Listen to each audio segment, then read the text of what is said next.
কঠিন সময়ের মধ্যে দিয়ে আমরা অতিবাহিত করছি, অত্যন্ত কঠিন সময়। আপনারা 2019 সালে দেখেছিলেন বহরমপুর লোকসভা কেন্দ্রে নির্বাচন চলছে, অধীর রঞ্জন চৌধুরীকে বুথ থেকে বুথ দৌড়তে হয়েছে তৃণমূলী হারমাদ এবং দুষ্কৃতীদের রোখার জন্য। একই দৃশ্য এবার আমরা দেখেছি মুর্শিদাবাদে, মোহাম্মদ সেলিম সাহেবকে দৌড়তে হয়েছে এক বুথ থেকে আরেক বুথ, এক পোলিং স্টেশন থেকে আরেক পোলিং স্টেশন। এই তৃণমূলী হারমাদদের বিরুদ্ধে, তাদের ফলস ভোটিং এর বিরুদ্ধে, তাদের দুষ্কৃতকারী কর্মকাণ্ডের বিরুদ্ধে দৌড়তে আপনাদেরও দৌড়তে হবে আগামী 20 তারিখ শ্রীমতী দীপশিতা ধরের জন্য এই লোকসভা কেন্দ্রে। আপনাদের দৌড়তে হবে একটাই কারণ, 2014 সালে যে নরেন্দ্র মোদী বিভিন্ন ধরনের কথা বলে বিভিন্ন ধরনের মানুষকে বিপদগামী করে ক্ষমতায় এসেছিলেন, সেই প্রথম ভারতবর্ষে স্বাধীনোত্তর ভারতবর্ষের প্রথম কেলেঙ্কারি নোটবন্দি করেছিলেন। প্রথম কেলেঙ্কারি নরেন্দ্র মোদীর হাতে হয়েছিল নোটবন্দি। 70 বছরের কংগ্রেস শাসন বা 65 বছরের কংগ্রেস শাসনকে ভারতীয় জনতা পার্টি সেই নিয়ে অনেক ব্যঙ্গ বিদ্রুপ করেন, তীর্যক মন্তব্য করেন, কিন্তু 2014-তে এসেই প্রথমেই যে কেলেঙ্কারিটা করলেন তার নাম নোটবন্দি। কালো টাকা ফিরিয়ে আনবো, উগ্রপন্থাকে আটকে দেব, নানা রকমের কথা, কোনোটাই বাস্তবায়িত হয়নি। তারপরের কেলেঙ্কারি নরেন্দ্র মোদী কি করলেন? রাফায়েল কেলেঙ্কারি। বারবার বলে কোর্টের কি রায় দেখে নাও, কোর্টের রায় দিয়ে সবকিছু হয় না। সেই রায় এখনো পেন্ডিং রয়েছে, তার অবজারভেশন আমাদের সামনে রয়েছে। দ্বিতীয় নরেন্দ্র মোদীর কেলেঙ্কারি হচ্ছে রাফায়েল। তৃতীয়, চতুর্থ, পঞ্চম, ষষ্ঠ পদক্ষেপ কি নিল বিজেপি সরকার? Pegasus software. সীতারাম ইয়েচুরি থেকে রাহুল গান্ধী কার সঙ্গে কথা বলছেন, কার বাড়ি খেতে যাচ্ছেন, কখন রাত্রিবেলা বাড়ি ফিরছেন, গুপ্তচর বৃত্তি করার জন্য পেগাসাস সফটওয়্যারকে আনার চেষ্টা করলো এই নরেন্দ্র মোদী সরকার। বিনাশকারী কৃষি বিল নিয়ে এলো, যার বিরুদ্ধে জাতীয় কংগ্রেস এবং বামফ্রন্টের নেতৃত্বরা রাস্তায় নেমেছিল। আলটিমেটলি বাধ্য হলো নরেন্দ্র মোদী সরকার সেই কৃষি বিল বিদ্র করতে। এই নরেন্দ্র মোদী আজকে ভগবান রাম মন্দির, নানা রকমের কথা বলে মানুষকে বিপদগামী করার চেষ্টা করছে। কিছু দুর্বল মানুষ আছে, কিছু ধর্মপ্রাণ মানুষ আছে, তারা রাম মন্দির, একটা মন্দিরের দ্বারোদ্ঘাটন হচ্ছে, সেসব দেখে আপ্লুত হয়ে পড়ে, আপ্লুত হয়ে ভোট দিতে চলে যায়। কিন্তু তারা বুঝতে পারে না তাদের আগামী প্রজন্মের মাথার ছাদ, পেটের চাল সব নরেন্দ্র মোদী কর্পোরেটদের কাছে বিক্রি করে দিয়েছে। আপনারা ভাবতে পারেন ভারতবর্ষের মতন একটা তৃতীয় বিশ্বের দেশে, একটা তৃতীয় বিশ্বের গরিব দেশ এখনো ভারতবর্ষ, 5 ট্রিলিয়ন ইকোনমির যে কথা নরেন্দ্র মোদী বলেন সর্বৈব মিথ্যা। উনি নাকি আগামী 47 বছরের রুটম্যাপ তৈরি করছেন, সর্বৈব মিথ্যা। 2024-এর পর নরেন্দ্র মোদীকে আর খুঁজে পাওয়া যাবে না। দীপশিতারা বসবে পার্লামেন্টে, দীপশিতারা পার্লামেন্টে বসবে, মানুষের কথা বলবে। আমি দীপশিতাই বললে মনে হচ্ছে বয়সে অনেক ছোট। দীপশিতারা পার্লামেন্টে বসবে, মীনাক্ষীরা নেতৃত্ব দেবে।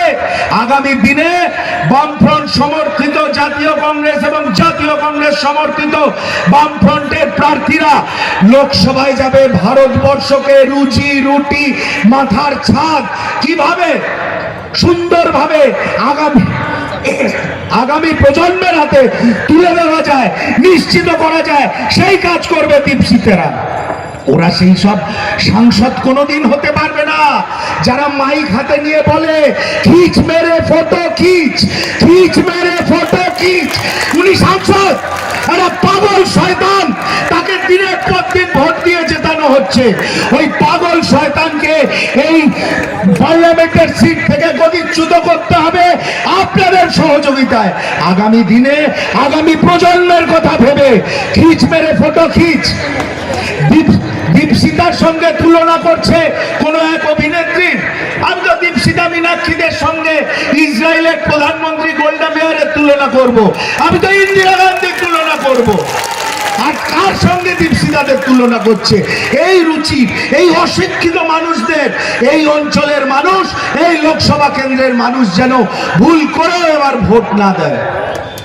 মায়ের নামে আবাস যোজনার টাকা এসছে, তদন্ত হয়েছে, দেখা গেছে ছেলে কাটমানি খেয়ে ফেলেছে। ছেলে তৃণমূল করে, মায়ের আবাস যোজনার টাকা ছেলে কাটমানি খেয়ে ফেলেছে। জঙ্গলমহল হাসছে। একটা টিভির প্রতি এই সৈকত অ্যালবার্ট মানে মোহাম্মদ সাইফুল্লাহ যে ছিল আরএসপি, ওর সঙ্গে বিভিন্ন টিভি চ্যানেলে দেখা একটা প্রতিবেদন আমরা তিনজনে একসঙ্গে বসে দেখছিলাম। জঙ্গলমহল হাসছে। 1 লক্ষ টাকা স্যাংশন হয়েছে একটা ঘরের জন্য, 60,000 টাকা তৃণমূলের নেতারা নিয়ে গেছে। 40,000 টাকায় যে ঘর তৈরি হয়েছে সেই ঘরেরও দরজা নেই। সেই ঘরের মালিক বলছে দরজাটাকে মহাজনের কাছে 2,000 টাকায় বন্ধক রেখেছি, কারণ আমার বিধবা দিদি মারা গেছে, শ্রাদ্ধ করার পয়সা নেই। এত বড় মিথ্যাবাদী এই ডাকাতরানি, এত বড় মিথ্যাবাদী। কোনো কথায় ভুলবেন না। আমার পরিষ্কার মনে আছে 2021 সালের নির্বাচন, অনেক অনেক বামপন্থী প্রার্থীদের প্রচারে আমি গেছিলাম সাতগাছিয়ায়। সিপিআইএম প্রার্থী কমরেড প্রদীপ পালের নির্বাচনী মিটিংয়ে সাতগাছিয়া কেন্দ্রে উনি জোট প্রার্থী ছিলেন। সাতগাছিয়া যেটা ডেপুটি স্পিকারের বিধানসভা কেন্দ্র, গাড়ির রাস্তার একটা দিকে গাড়ির চাকা রয়েছে, আর একটা চাকা খাদে পড়ে গেল। এইরকম উন্নয়ন করেছেন মমতা বন্দ্যোপাধ্যায়। চাল চুরি করেছেন। আমরা তো পরিবার নিয়ে রেস্টুরেন্টে যাই না, যার যা সামর্থ্য। আমি হয়তো কোনো ছোট স্টলে যাই আমার পরিবারকে নিয়ে, কেউ হয়তো একটু বড় রেস্টুরেন্টে যায়। আমাদের সামনে মেনু কার্ড দেয় না, চিলি চিকেন খাবেন না, চিলি ফিশ খাবেন না, চাউমিন খাবেন। বাংলায় এলে আর বাংলা সম্বন্ধে বাংলার বাইরের লোকেরা প্রশ্ন করে, আপনাদের মেনু কার্ডে এবার কি আছে? গরু, কয়লা, বালি সব তো হয়ে গেছে, নেক্সট চুরির মেনুটা কি? নেক্সট চুরির মেনু বাংলার ডাকাত রানী বলতে পারবে। বাংলার ডাকাত রানী বলতে পারবে যে বিজেপির সঙ্গে সেটিং করে এখনো ভাইপোকে ঘরের বাইরে রেখে দিয়েছে। দেবব্রত দার সঙ্গে আমার চন্দননগরে দেখা হয়েছিল 2 দিন আগে। আমি বলেছিলাম মঞ্চে যে পুরো জিটি রোড জ্যাম, অন্তত 150 গাড়ি দাঁড়িয়ে আছে। হঠাৎ দেখলাম একটা কালো গাড়িতে, সামনে পিছনে কালো কালো স্করপিও, একটা অমায়িক শয়তান পাস করে গেল। অমায়িক শয়তান, আর ভাবতে পারবেন না। পরে সেলিমদা বলছিলেন এক্সট্রা কনস্টিটিউশনাল অ্যারেঞ্জমেন্ট। কেন ভাই?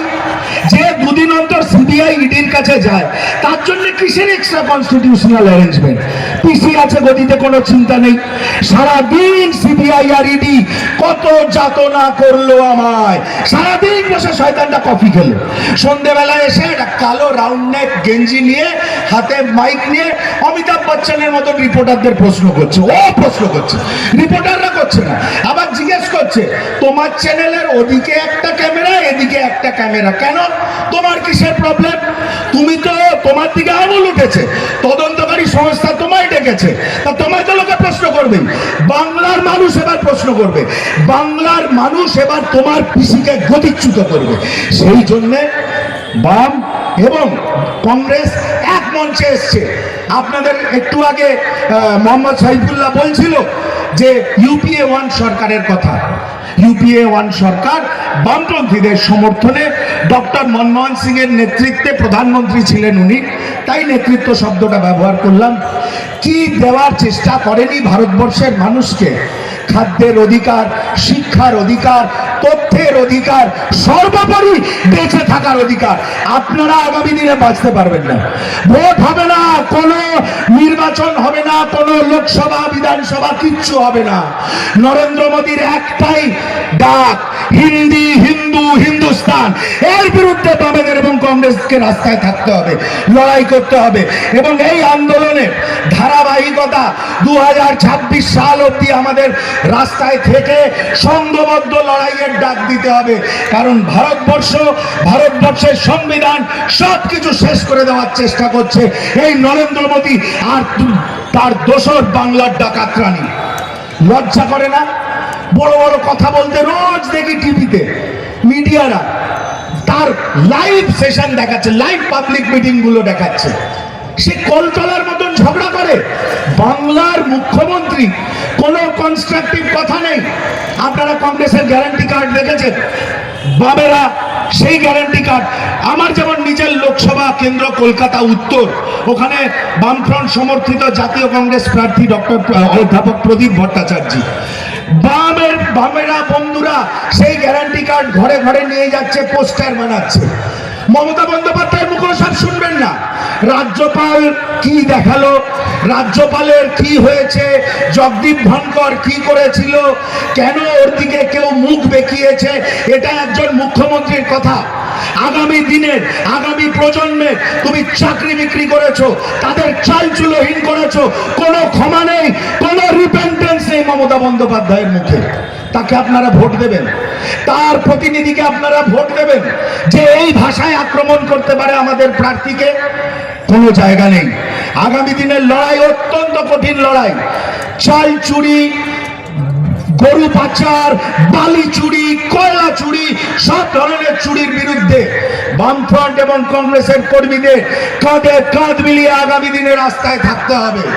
এবং ওই নবান্নর ওই চেয়ার থেকে দুষ্কৃতকারীদের রানীকে গদিচ্যুত যতক্ষণ না আপনারা করতে পারবেন, এই বাংলার কোনো মুক্তি নেই।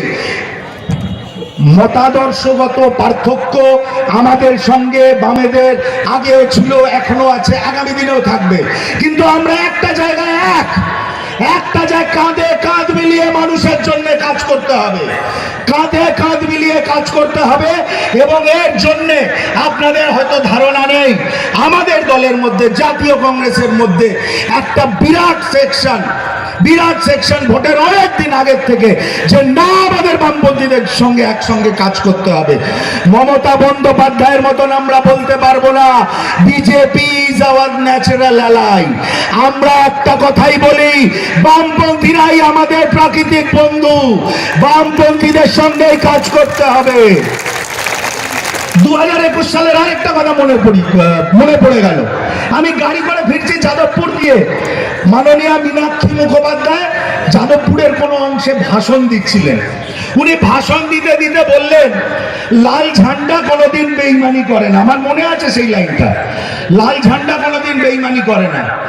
আমিও বলছি, বামপন্থীদের সঙ্গে আমাদের রাজনৈতিক সংঘর্ষ ছিল, রক্ত ঝরেছে, কিন্তু ঘর ভাঙানোর কাজ বামপন্থীরা কোনোদিন করেনি, আগামী দিনেও করবে না। তাই আমি চাই সব সময় জাতীয় কংগ্রেস বামপন্থীদের তাদের প্রাকৃতিক বন্ধু হিসাবে একসঙ্গে কাঁধে কাঁধ মিলিয়ে বাংলার মানুষকে এই বিভৎস পরিস্থিতির থেকে উদ্ধার করুক। মায়ের টাকা ছেলে কমিশন খাবে এ বাংলা রবীন্দ্রনাথ কবি নজরুল ইসলাম কখনো ভেবেছিলেন? ভাবেননি। জ্যোতি বসুরা ভেবেছিলেন? ভাবেননি। সিদ্ধার্থ শঙ্কর রায়রাও ভাবেননি। কিন্তু আমরা আজ ভাবতে বাধ্য হচ্ছি। 2011 সালে এক অদ্ভুত পরিস্থিতি তৈরি হয়েছিল, একটা সমস্যার মধ্যে আমরা পড়েছিলাম, একটা ট্র্যাপে আমরা পড়ে গেছিলাম। কত বড় ভুল করেছি আমি কংগ্রেস কর্মী হিসাবে আপনাদের সামনে দাঁড়িয়ে বলতে আমার একটুও দ্বিধা নেই। তাহলে আজকে বাংলার এই হাল হতো না। সবাই মিলে গণ সংগঠনগুলো, বুদ্ধিজীবীরা সবাই হঠাৎ নেমে পড়লো। কালের নিয়মে হয়তো পরিবর্তন একটা প্রয়োজন ছিল, কি ছিল না আমি জানি না। তবে যা হয়েছে খারাপ হয়েছে, আমার জন্য খারাপ হয়েছে, আমার পরিবারের জন্য খারাপ হয়েছে, আপনাদের জন্য খারাপ হয়েছে। সেই প্রায়শ্চিত্ত এবার আমাদের করতে হবে। বামপন্থী বন্ধুদের সঙ্গে কাঁধে কাঁধ মিলিয়ে দীপশিতাকে এই শ্রীরামপুর লোকসভা কেন্দ্র থেকে পাঠাতে হবে। আর যারা খিচবেরি ফটো খিচ বলে, কুলাঙ্গার, অশিক্ষিত, অসভ্য, ওগুলোকে রাজনৈতিক পরিসর থেকে সরাতে হবে। তবেই বাংলা মুক্তি পাবে, আগামী দিনে পশ্চিমবঙ্গের মুক্তি আসবে। মাননীয় অধীর রঞ্জন চৌধুরী পরিষ্কারভাবে প্রতিটি কংগ্রেস কর্মীকে নির্দেশ দিয়েছেন, সে শুধু মুর্শিদাবাদ লোকসভা কেন্দ্র নয়, আমরা যেখানে যতটাই আমাদের শক্তি আছে, প্রতিটি কংগ্রেস কর্মী রক্ত দিয়ে তাদের জোট সঙ্গী, জোট প্রার্থীদের হয়ে কাজ করবে। এটা আমাদের সভাপতির নির্দেশ, এটা আমাদের সভাপতির আহ্বান। ঠিক তেমন ভাবে বিভিন্ন কেন্দ্রে আমি যখন যাচ্ছি দেখছি আমাদের প্রার্থী যেখানে আছে, বামপন্থী বন্ধুরা কাঁধে কাঁধ মিলিয়ে বাংলার মানুষকে ওই ডাকাত রানীর হাত থেকে মুক্তি দেওয়ার জন্য কাঁধে কাঁধ মিলিয়ে কাজ করছে। একটা কথা শুধু অনুরোধ করে গেলাম, 20 তারিখ যখন এখানে ভোট হবে এই শ্রীরামপুর লোকসভা কেন্দ্রে, আপনারা প্রত্যেকে এক একজন কেন্দ্রীয় বাহিনীর জওয়ান হয়ে থাকবেন, প্রত্যেকে নিজেদের কেন্দ্রীয় বাহিনীর জওয়ান হতে হবে। তাহলে নরেন্দ্র মোদীর কখন ফোন আসবে চতুর্থ পর্যায়ের পর সব লুজ দিয়ে দেওয়া হয়ে যাবে, ভাইপোর সঙ্গে সব সেটিং হয়ে যাবে, কোনো কেন্দ্রীয় বাহিনীর ওপরে কোনো ভরসা নেই। কদিন আগে কলকাতার সিপিএম এর জেলা সম্পাদক কল্লোল মজুমদার এবং কলকাতা উত্তরের প্রার্থী প্রদীপ ভট্টাচার্যের সঙ্গে আমরা নির্বাচন কমিশনে গেছিলাম। স্ট্যাচুর মতন সব শুনলো অভিযোগ, স্ট্যাচুর মতন নিয়ে কেন্দ্রীয় বাহিনীর কোনো রুট মার্চ নেই, কোনো এরিয়া ডমিনেশন নেই, কোনো একটা বাড়িতে স্কুল বাড়িতে তাদের রেখে দেওয়া হয়েছে, রাস্তায় কোনো ফ্ল্যাগ মার্চও আমরা কলকাতা শহরে দেখতে পাচ্ছি না। তাহলে বুঝে দেখুন 20 তারিখ এখানে কেন্দ্রীয় বাহিনীর কি রোল হবে। তার বিরুদ্ধে আপনাদের সকাল থেকে গর্জে উঠতে হবে, যাতে মা ভাই বোনেরা ভোট কেন্দ্র অবধি যেতে পারে। ওই লাল চোখকে এড়িয়ে আমরা হব নিজের নিজের এরিয়ার সেদিনকার এক একজন কেন্দ্রীয় বাহিনীর জওয়ান, এবং অধীর সেলিম জুটিকে সাফল্য দেব সারা বাংলা জুড়ে। এটা শুধু মোহাম্মদ সেলিমের ডাক নয়, এটা অধীর রঞ্জন চৌধুরীর ডাক, আপামর কংগ্রেস কর্মীদের ডাক। বাম এবং কংগ্রেস আগামী দিনে বাংলার মানুষকে পরিত্রাণ দেবে, এবং আমি আশা রাখি শ্রীরামপুরের মানুষ আগামী দিনে শ্রীরামপুরের মানুষকেই পরিত্রাণ দেবে, দীপশিতাকে বিপুল ভোটে জয়ী করে। আমি আশা করব আপনারা সবাই আজ থেকে এই মুহূর্ত থেকে 20 তারিখ সকালে যাতে কোনো গন্ডগোল না হয়, কোনো বদমাইশি না হয়, কোনো শয়তানি না হয়, ওই পাগল শয়তানটার বিরুদ্ধে জিহাদ ঘোষণা করবেন এবং প্রাচীর হয়ে দাঁড়াবেন। জাতীয় কংগ্রেসের তরফ থেকে আমাদের প্রার্থী দীপশিতা ধরকে বিপুল ভোটে আপনারা জয়যুক্ত করুন। আমি আমার দলের তরফ থেকে, দলের সভাপতির তরফ থেকে এইটুকু কথা দিলাম, এখানে বরিষ্ঠ নেতারা রয়েছেন কংগ্রেসের হুগলি জেলার, প্রত্যেকে আপনাদের সঙ্গে থাকবে। শুধু একটা ফোন যদি চোখে দেখতে না পান। জয় হিন্দ, বন্দে মাতরম, বাম কংগ্রেস জোট জিন্দাবাদ, দীপশিতা ধর জয়ী হোক।